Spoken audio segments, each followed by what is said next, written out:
जंगल में mobile phone. ये कहानी एक खूबसूरत से आशियाने की है जहाँ कई सारे पशु पक्षी अपना जीवन बसर कर रहे थे। उसी आशियाने में एक गरीब मोनी नामक चिड़िया अकेली ही एक पीपल के पेड़ पर अपने छोटे से घोंसले में रहती थी। मोनी चिड़िया का इस संसार में कोई नहीं था। वह अकेली ही अपने जीवन का पालन पोषण करती थी। मोनी चिड़िया जिस आशियाने में रहती थी वहाँ का कोई भी पक्षी उससे सीधे मुंह बात तक नहीं करता था। सारे पक्षी मोनी चिड़िया को बुरा भला कहते थे, लावारिस कहते थे। एक दिन की बात है, मोनी चिड़िया जंगल के बाहर एक इलाके में उड़ान भर रही थी। तभी वो पथरीले इलाके में चली जाती है। वहाँ उसे कई सारे पुराने जमाने के फोन दिखाई देते हैं। अरे ये क्या है? लगता है कोई मशीन है। चलो मैं इन सारी मशीनों को लेकर अपने जंगल में अपने घोंसले में ले जाती हूँ। मोनी चिड़िया वो सारे पुराने फोन अपने घोंसले में ले आती है। तभी उसके पास एक हरा तोता आता है। चिड़िया बहन, ये सब क्या है? आप ये कहाँ से लाई हो? तोते भाई, लगता है ये कोई मशीन है। मुझे ये सब उस पथरीले इलाके में मिले तो मैं इन सबको यहाँ ले आई। अरे चिड़िया बहन, इस पर तो कुछ नंबर भी लिखे हैं, देखो। मोनी चिड़िया एक फोन को उठाती है और उस फोन में लगे नंबर में से 4 नंबर को 4 बार दबा देती है। ऐसा करते ही दूसरे फोन में घंटी बजने लगती है। घंटी की आवाज सुनकर मोनी चिड़िया और हरा तोता दोनों बुरी तरह से डर जाते हैं और वो दोनों डर के मारे घोंसले से दूर भाग जाते हैं। अरे बाप रे बाप, अरे ये क्या बला है चिड़िया बहन? ये आवाज कैसे आई उस मशीन में से? पता नहीं तोते भाई, मैंने तो बस उन नंबरों को दबाया था। अरे ये चिड़िया बहन, देखिए उस मशीन से तो वो आवाज आती ही जा रही है। अरे मेरा मन तो बहुत घबरा रहा है। अरे हमें बाकी पक्षियों को भी यहाँ बुलाना होगा, पता नहीं क्या है ये। जंगल में आया पहली बार फोन। मोनी चिड़िया और हरा तोता उन फोनों को देखकर बहुत घबरा जाते हैं।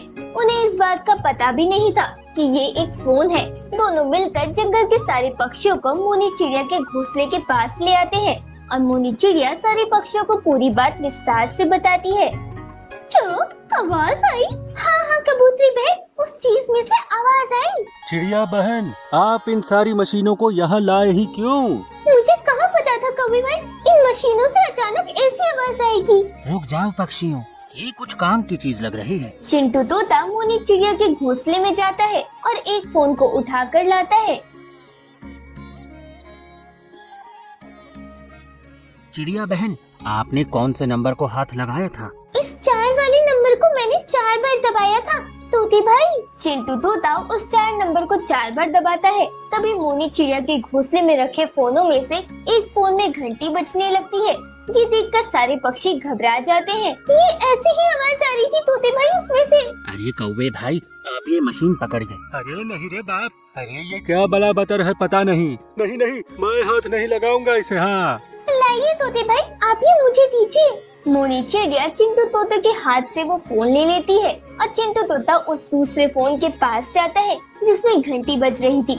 चिंटू तोता उस फोन को अपने हाथ में उठाता है और उस फोन के एक बटन को दबाता है, जिसकी वजह से वो फोन बजना बंद हो जाता है। अरे ये तो बजना बंद हो गया। वो फोन शुरू था, इसलिए चिंटू तोते की धीरे आवाज भी मोनी चिड़िया को उस फोन में सुनाई देती है जो मोनी चिड़िया के हाथ में था। ये सुनकर सब पक्षी दंग रह जाते हैं। अरे चिड़िया बहन, तोते भाई तो इतनी दूर आपके घोंसले में है, फिर उनकी आवाज इस मशीन से कैसे आ रही है? हाँ तोते भाई, मैं भी वही सोच रही हूँ। इधर मोनी चिड़िया और बगुला जो बातें कर रहे थे, उधर चिंटू तोता को इधर मोनी चिड़िया और बगुला जो बातें कर रहे थे उधर चिंटू तोते को इन दोनों की सारी बात उस फोन में सुनाई दे रही थी।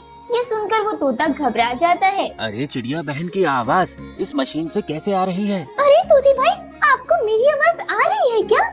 हाँ चिड़िया बहन, मुझे आपकी आवाज आ रही है। सारे पक्षी जब ये देखते हैं तो सब हैरान रह जाते हैं। वहाँ जो कुछ भी हो रहा था उसके बारे में किसी पक्षी को कुछ समझ में नहीं आ रहा था। अरे चिड़िया बहन, ये तो बड़ी कमाल की मशीन है।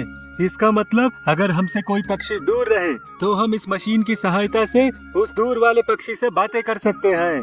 हाँ कौवे भाई, आपने बिल्कुल सही कहा है।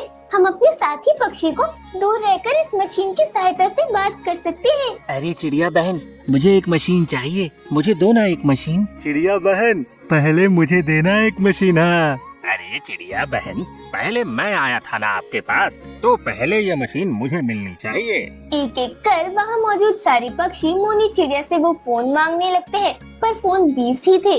अरे रुक जाओ पक्षियों, देखिए ये मशीन तो मेरे पास केवल 20 है और हम इतने सारे पक्षी, तो आप 5-5 पक्षी मिलकर एक मशीन मुझसे खरीद लो। इस तरह से जंगल का हर पक्षी इस मशीन का लाभ उठा पाएगा। हाँ हाँ चिड़िया बहन, ये सही रहेगा, पर हम इस मशीन का नाम क्या रखें? ऐसे मशीन कहना अच्छा नहीं लग रहा है। हाँ अच्छा, तो हम इन मशीनों का कोई बढ़िया सा नाम रख देते हैं। सारे पक्षी नाम सोचने लगते हैं। सब अपने अपने तरीके से नए नए नाम बता रहे थे।